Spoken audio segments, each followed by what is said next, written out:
We're going to do a walkthrough here of the component method of adding vectors. We have the problem already written down here, so we're going to do C minus D, and C and D are defined here. And I'm going to start with a compass rose on my paper because that's going to help when we have to reference different quadrants throughout this process. So to begin, we need to tweak D a little bit because we're given D, but we need negative D. So vector negative D, we don't mess with the magnitude, but we do have to flip the direction. So we're going to add 180 degrees to 150, and we get 330.0 degrees. And so D is ready to go. And something that we're going to do to keep this really simple, we're just going to write our answer in 3 significant figures. And so once we get to the point in the problem where we need to use sig figs, we are just going to use 3. And we'll say for both magnitude, and direction. And you don't have to write this on your paper. I'm just doing it as a note so that we remember later on. All right, so the first thing that we are going to start with are drawing component triangles for our 2 vectors. So I'm going to start with 2 workspaces here, one for C and one for negative D. And so for the component triangles, I need to kind of figure out, well, where is C? So I like to do these little reference quadrants here. And so vector C is defined as 70 at 280 degrees, and that's going to put it somewhere about here. So I'm going to draw just a quick reference line showing that's about where vector C would be. Nothing exact, just to tell me it's in quadrant 4. And I'm going to draw my component triangle as if it were there. So I want to look for the axis that is nearest to this vector, and that's going to be this, the south or the negative y-axis, 270 degrees. And I'm going to start by drawing an origin point, and I'm going to make that axis my first component. And I have to show component vectors as a dotted line with an arrowhead, always an arrowhead, but component vectors are dotted. And I'm going to put that is the y component.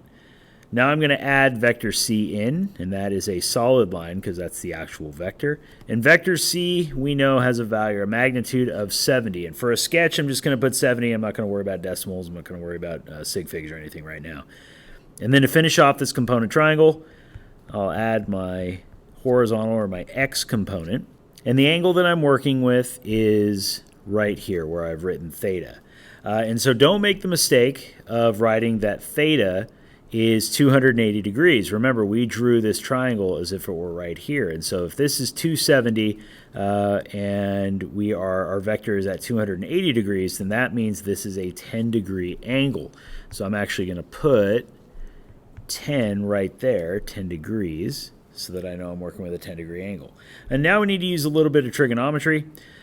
And so if you want, you can add SOHCAHTOA to your paper just as a quick reference to remind you of what the different trig functions apply to. And so we're going to start with x. To find x, we need to use the sine function. X is opposite of our angle, and a way to remember that, if the side is not touching the angle at all, it is opposite. If it is touching the angle, it is the adjacent side. And of course, this is the hypotenuse opposite of the 90-degree angle. So for x, we're going to use sine. And so I'm going to say the sine of 10 degrees, my 10-degree angle, is going to be equal to the opposite side, x over the hypotenuse, 70. And so solving for x, x equals 70 sine 10 degrees. And so for y being the adjacent side, we're going to use the cosine function for that. And so that's going to be y over 70, our adjacent side over the hypotenuse. And so y is going to be equal to 70 cosine of 10 degrees. And so you'll start to see the pattern, and you'll start to be able to kind of shorthand this once you get used to these problems. You don't really need to do this part here. You just know that for x and y, it's going to be the hypotenuse multiplied by whichever trig function applies to that particular side, and then the angle. So in this case, hypotenuse, sine, and then our angle 10 degrees for x, and then cosine for y. There is one more thing we have to consider. Y is negative. Oops, I just erased that there. Y is negative. Okay, so we have to include a negative in our component here, so we're going to put a negative there. If you want to put a plus for x just to be consistent, feel free. So you're always putting signs, but it's up to you. So we have to include that. If you forget that, it throws the whole problem way off. All right, now we're going to do the same thing for vector negative d. I'm going to throw a real quick reference there. And we know negative d is at 330 degrees, and that's going to put vector negative d somewhere about there. And so I'm going to draw that. I'm going to start by putting an origin point here. And based on this quick sketch, it's showing that this vector is in quadrant 4, and it's going to be closer to this positive x-axis. So I want to make that my first component. And so I show that with a dotted line. I'm going to put an x there. And then I'm going to add my vector in. And it doesn't need to be to scale, so if the angle isn't, representative of, say 360 minus 330 or 30 degrees is, that's okay. And so this is vector negative d, so it has a magnitude of 90. And then we're going to put in our final component there, dotted, and that is the y component. And our angle, so if this is at 330 degrees here, so all the way around here, and we know that this is the 360 degree or 0 axis, well then this must be another 30 degrees here. And so that's the angle we're going to be working with. And same process, except don't fall into the trap of assuming that we will always use the same trig function for x and y. In this case, it's actually going to be flipped from the other one because x is now our adjacent side. It's the side touching the angle. So for that one, we're going to use cosine.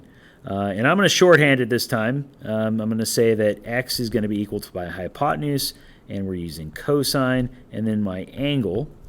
And then y is going to be, and I'm going to put it down here so it lines up with the other side, y is going to be equal to the hypotenuse, and then sine of the angle. Again, for sine, that's for the opposite side, so y being opposite of our 30-degree angle, we're going to use sine for that. And don't forget, in this case, again, y is negative, so we have to include a negative there, otherwise it throws our problem way off. All right, the next step now is to sum our components. Use a sigma and then x, so the sum of the x components, that's going to be 70 sine 10 degrees plus 90 cosine 30 degrees, and I just pulled those from here. Those are my two x components. And that's going to equal something. We'll fill that in just a moment. And then sigma y, so the sum of y, and that's going to be negative 70 cosine 10 degrees. Do not forget that negative, super important, plus negative 90 sine 30 degrees. And that was from the other side for vector negative d. Now, this is a point where you want to make sure your calculator is in the correct mode. If you press the mode button and then go down like 3 or 4 lines in those settings, you'll see that it says radian and degree. Make sure that degree is highlighted. If you're trying to do this in radians, your answer is going to be completely off.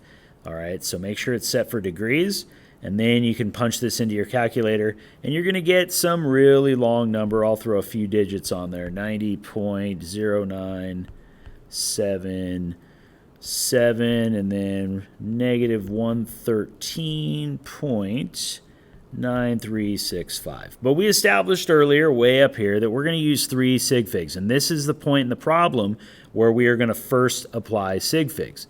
So we're going to put here, we end up with 3 sig figs, 90.1, and here this is going to be negative 114. So here at this point, we are applying sig figs, okay? And remember, we're going to use 3. All right, so we have the sum of all of our components, the x components and the y components, and we're going to use those to create a resultant triangle so that we can find our resultant vector. And so again, I like to use these little reference quadrants. And so based on our sums, this is a positive x, this is a negative y. Where's that going to fall here? Well, positive x, negative y puts us somewhere in quadrant 4. And so my vector, my resultant vector, is going to be somewhere there. And I don't know what angle it's going to be. I'm just going to draw a line there, but it shows me where it's at so that when I draw my origin point, I know how to start drawing my x and y. So I'll start with my x, and that is positive, so I'm going to draw it this way. And again, that is a component, so I dot it, and that is 90.1. And then I'm going to go head to tail, so head of the first vector to tail to the next. And I'm going to draw this down because that is a negative y, and negative y is down. and I'm going to put 114. Now, I'm not going to write negative 114 because I've already indicated that it's negative with the directional arrow here. So I don't need to use the negative here for a directional component because I already have one with this downward arrow. So I just need magnitude. So both these numbers should be positive at this point, regardless of whether they were positive or negative up here. You're showing their direction by the way you drew your arrows. All right, and so finally with that, I can draw from the starting point my resultant vector, and I'm going to connect the starting point to the head of the final vector I drew there. And this is going to be r, and that is the vector I need to find. And then theta is the angle I need to find I'll get close to complete my answer. We'll have to do one more thing with that when we get there. First thing, though, we're going to find the magnitude of r, and that is going to be a little Pythagorean theorem. So we're going to say 90.1 squared plus 114 squared. And when we punch that in and take the square root, we end up with 145.3066. But again, we are using 3 sig figs, so we are going to simplify that down to 145 and leave it at that. Now, if that last digit ended up being a 0, don't forget to put a decimal there so that you can show that it is significant. Now we need to find the angle, theta. And so we need to use the inverse tangent function for this. We know the sides, now we need the angle, so we're going to use inverse tangent. And all we need to do here is put opposite over adjacent. So just like tangent uses opposite over adjacent, inverse tangent, we fill in the opposite sides magnitude over the adjacent sides magnitude. And we are going to get a value of 51.679. But again, 3 sig figs. So we are going to go to 51.7 degrees there. Now that is not the finished angle. Okay, don't think, oh, I'm done, cool, that's my angle. That is this angle in here. So on this reference I drew, that is this angle here. On the 0 to 360 degree system, the angle I'm looking for is this one. From 0 degrees all the way to my vector, that's the angle I care about. If I know this, and this whole thing is 360, I just need to subtract this from 360, and that will give me my angle. So I'm going to take 360 minus 51.7, and that is going to give me 308.3. Now you might be thinking, okay, you got to chop the 3 off because, subtraction rules significant figures. But here's the thing with axes. Axes have infinite sig figs. So infinite, we could say infinite precision. So I could draw zeros all day long, okay, forever. All right, they have infinite significant figures, so we don't actually have to remove anything. We can keep it as 308.3 degrees. And so you can kind of think of it as, well, we applied our 3 sig fig rule here.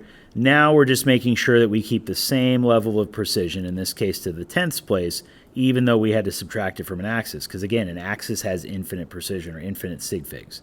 All right, so we're going to leave that as 308. So now we are just about done. My final answer, and we're going to do this in both the 360 and the News compass angle system,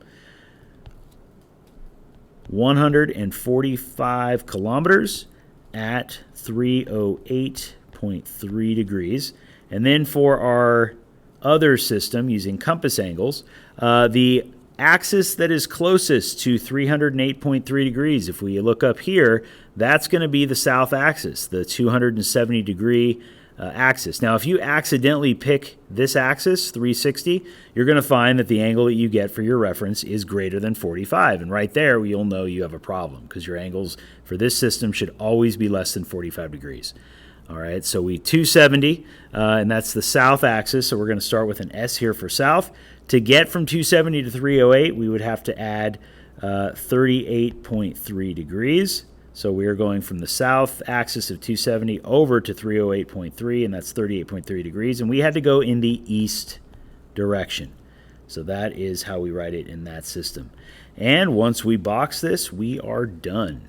That is the final answer for this problem. If you have any further questions, please talk to your teacher. Thanks for watching. Have a good one.